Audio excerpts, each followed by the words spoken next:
Hey, welcome back with Coach Jay. And today we're going to talk about the why.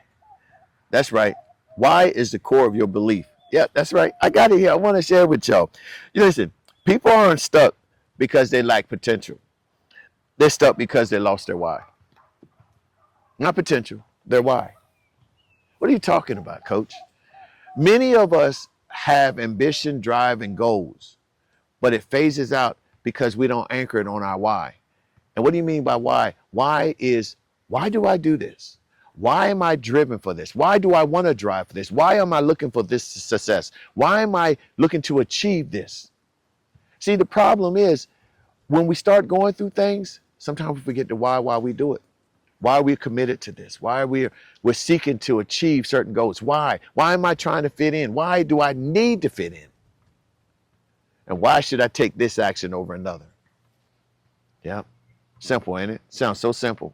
But how many times have you been in your job and you're sitting at the desk and things are not going the way that you wanted to go? You got all these ideas and concepts, but when you present it to others, they just phase it off, push it off to the side, and you sit back and then you start asking a question. Why did I even share that information with them? The reason why you share that information because you knew that it made perfect sense to you, but you wanted feedback from other people to see if what you're thinking or these thoughts you're having line up with something there, and you need validation. Why do you need validation? Because this is what we teach ourselves. We believe that we come up with these ideas and concepts. We need somebody else to sign off on these to show us that we're in line. Our mind is going the way it is. And sometimes you need that. But sometimes we lose our why because every time we go with these ideas and concepts, we take these ideas and concepts to the wrong person. And the wrong person is not on the level to assess your why. And it causes you to listen to people who don't have purpose and are not driven enough to understand. Instead of them saying, I really don't understand what you're asking. I'm trying my best. I'm trying my best to help you, but I'm not the best person for that. Most people are not going to tell you that. They're going to give you their opinion, even though they don't understand the why or the reason that you're bringing this request for information to them or sharing your thought.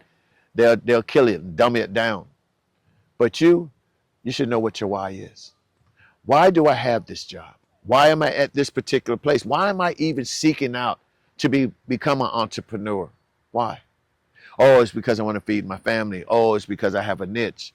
If that's what your drive is, your why, then once you find it, that becomes the core of your belief. You never let nobody push your why down. They never let somebody smother that in the ground because your why is what's going to motivate you. Your why is what's going to encourage you. I do this talking to you. You ask me why? Because I believe that I can encourage somebody to get up and make a difference. Why do I sit up here and do the editing? Because somebody may see this video and change from being in a dry place where they feel like they can't accomplish things to find a spark of motivation within. Why do I do this? Because somebody may be looking at this and about to throw in the towel and they hear one word that I said that gives them a new sense of hope. That's my why. Now, I have other things that I have a why to, but I've realized if I don't have the why understood and become my core belief, then I'm going to fizz out, just like some of you now. Some of you all are frustrated and aggravated because your why has dwindled because you've been looking for approval from other people. You have set goals and objectives that they're not realistic. And when it's time for you to see them present and manifest, they're not because you never established a true why. You did it on conditions. Conditions are what other people have implemented, and that became your new why when it actually never been. You've been living on other people's why for success and achievement, but you never establish your own. I have many people that are talking. I talked to some colleagues of mine, and I've also talked to some athletes and other people that are trying to improve in the different sports niche that they're in. And they finally realize that the reason why they're doing whatever it is because something that was implemented by their moms and dad. They're living the dreams of their moms and dad and not the dreams of their own. You'll see this happens a lot. Even though these people are successful and talented, they'll get to a certain level and they just stop doing it. It's not because they're failures. It's not because they're burnt down. It's just they realize that they have ended this race for mom or dad or any other person, and they want now to look for something for themselves. They want to do things for themselves. Get that in mind. I remember this young lady was telling me she's a singer. She sings songs, very popular and very well at it. Good talent, good gift and all. And one day we were sitting down and she was saying to me, she said, Coach, I, I just don't have it anymore. I that spark is gone.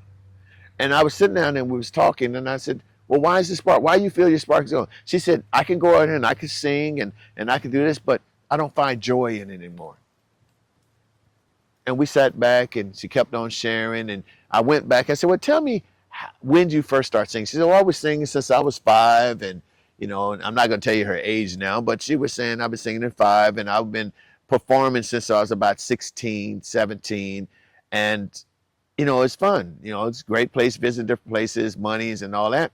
She said, but now, the place where I'm now, it's no more fun. And I said, well, how did you get it? What made you get it? She said, well, you know, my mom was a singer. Dad was a musician. So I followed the trend of the family.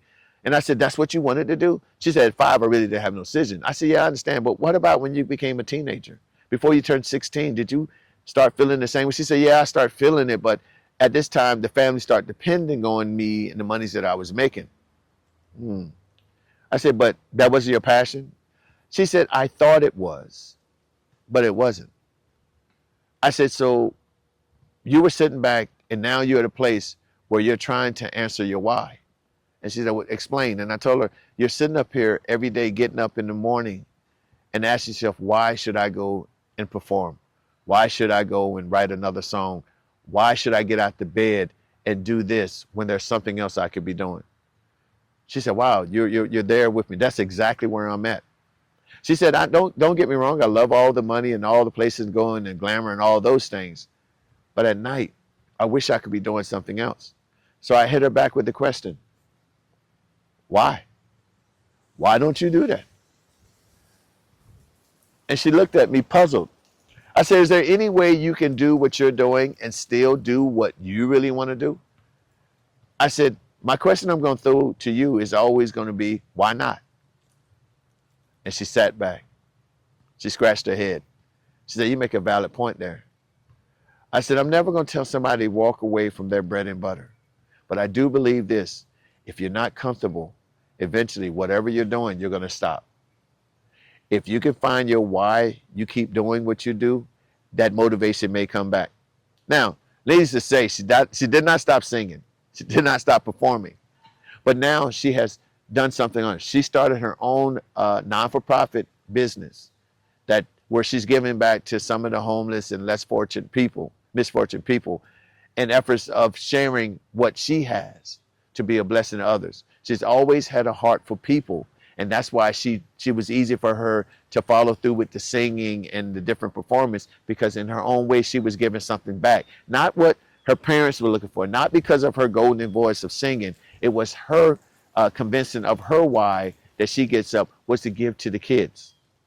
Little did we both know that all she needed to do was find an additional outlet that she could take some of her money, some of her efforts, and some of her success and connections to create this non-for-profit movement where now more people could benefit from not only her singing, but these other means. She found her why. Even though she still had her parents' why or why she was doing it, she now redefined her why and understood that she could still have the joy that she started at 5 years old, even though it's kind of wavering at times. She recalibrated herself and said, you know what, my why may have been my parents, but over time I realized that why becomes mine, because now I found inside of this, there was a deeper why. And my why was I wanted to impact the people and bring some type of effect to them that they can enjoy not only her singing, now to enjoy some of her return givings. So what am I saying? There's a lot of things that's going on in your life, and there's many challenges that you're going to face. But if you can figure out why you get up every day and engage these challenges, if you can get up and say why I support these things or why I move in the way I move, you will always be successful. Always be successful. Now, see, success come at different levels. You're saying success is based off the results. My success is based off in you having a willingness to engage, to challenge yourself about any obstacles that you come up. Yes, we can talk more about how we can define this why even better when it comes to business, but I want to take you down a storyline so you can understand that inside a why is a deeper why. But if you know what that core why is, you'll find the motivation, you'll find the encouragement, you'll find the reason why you get up and engage in the things that you do. Good or bad or indifferent, you're going to find out that this why is the most important thing that you should have in your arsenal, and have an understanding of that. Now, if you're struggling and still don't understand, and you would like me to go deeper into the why thing, please reach out to me. Reach out to me at james@onemovementllc.com. Again, james@onemovementllc.com. Send me an email. So let's talk about it. Or while you're here, go ahead and put a message down in the comment section so we can have some interaction. While you're there, go ahead and hit the subscribe button, hit that like, give me a thumbs up, hit the bell so that you can be notified when I put out more videos to help encourage you to keep being this great person that you're established to be. You're amazing. Until we talk again, wait a minute, we got another video coming. If not, go back to some of my other videos and see what we have for motivation and encouragement. But I got a new one coming. That is